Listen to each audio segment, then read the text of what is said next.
Сәлем достар, қалдарыңыз қалай? Гүлзаттың асханасына қош келдіңіздер. Бүгін мен түскі асқа духовкада пісірілетін пешімізде котлет дайындайтын боламын. Ол үшін бізге не керек? 500 грамм осындай қолдан тартылған фаршымыз керек, тұздалмаған, және 2 картошкамыз керек, 2 жуамыз керек, және менде үйдегі сәбіздер үлкен болғандықтан жарты бөлігін алдым. Біріктіру үшін бізге 1 жұмыртқа керек, және тұзымыз бен бұрышымызды көз мөлшерімен дайындап алдық. Ал енді бастаймыз.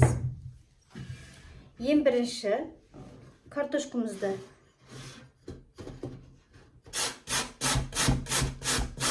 теркадан өткізіп аламыз күштен.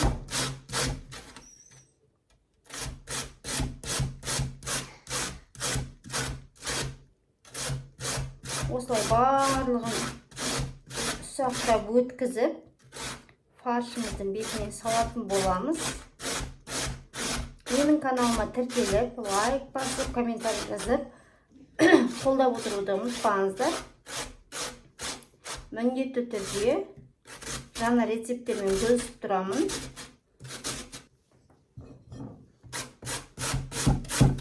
Екінші картошкамызды осылай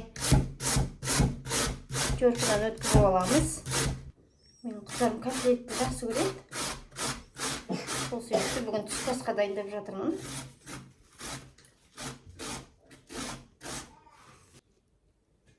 Енді әркім котлетті әртүрлі істейді. Кейбіреулері нанды жібітіп, нан қосып жатады. Енді мендегі бүгінгі рецепт осындай болып тұр. Жасап көріңіздер. Енді сәбізімізді өткізіп аламыз.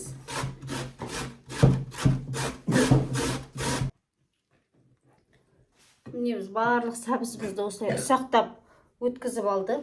Қараңыздар, бізде картошкамыз бен сәбізіміздің көлемі бірдей болды.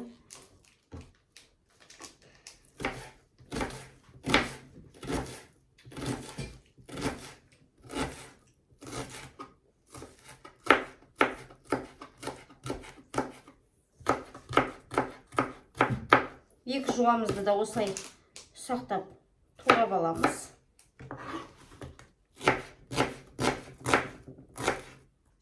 Міне достар, мен барлығын дайындап алдым. Өздеріңіз көріп тұрғандай, енді осы фаршымыздың үстіне біз ең бірінші жуамыз салып аламыз.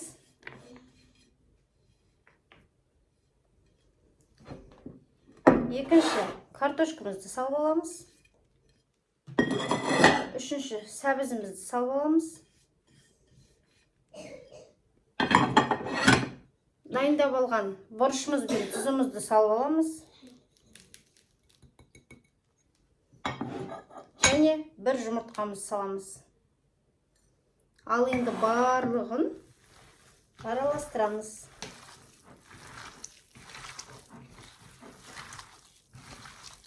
Менің каналымда бір емес бірнеше пирогтардың түрлерін салған болатынмын. Видеодан қарап көрсеңіздер болады. Рецепті төменге қалдырдым. Сол рецептін жасап көріңіздер. Үйде отырған, декретте отырған аналар болатын болса, яғни үйде отырып табыстауға өте қолайлы. Себебі алдағы видеода мен салатын боламын. Сол микстарды 3-ке бөліп, қалай салуға болады және қалай сатуға болады. Сол жөнінде ақпарат беремін. Сол үшін менің каналыма тіркеліп кетуді ұмытпаңыздар.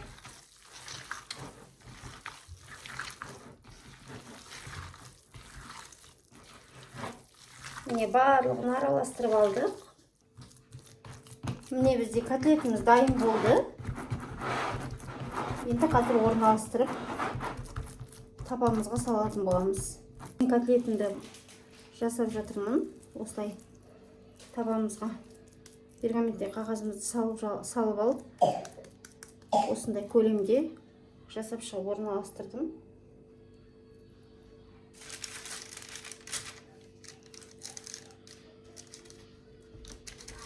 Міне осылай жасап жатырмын.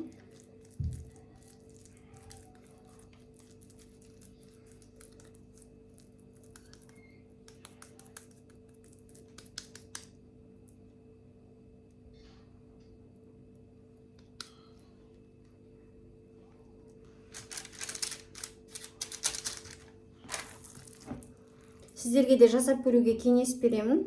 Менің каналыма міндетті түрде тіркеліп, видеоларымды қарап, жасап, ойларыңызды бөлісіп отырыңыздар.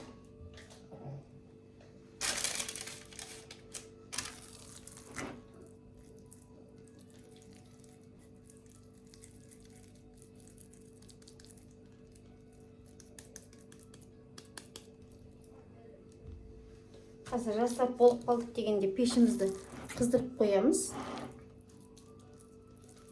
Қызған пешімізге сала қоямыз.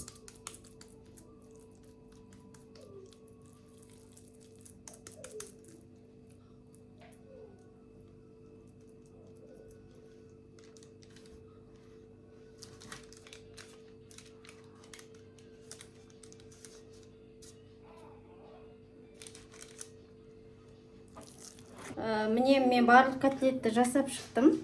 24 штук котлет шықты. Енді пешімізге салатын боламын. Піскеннен кейін міндетті түрде бөлсе, менің каналыма тіркеліп, лайк басып, комментарий жазып қолдап кетуді ұмытпаңыз. Сізде осылай осы рецептпен жасап көріңіз. Достар, менің дайындаған бүгінгі котлетім дайын болды. Енді қазір алып дәмін көретін боламыз.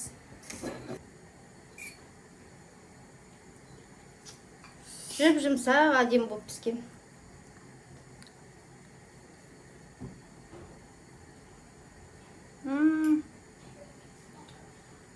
Күшті шыққан дәмі деген керемет.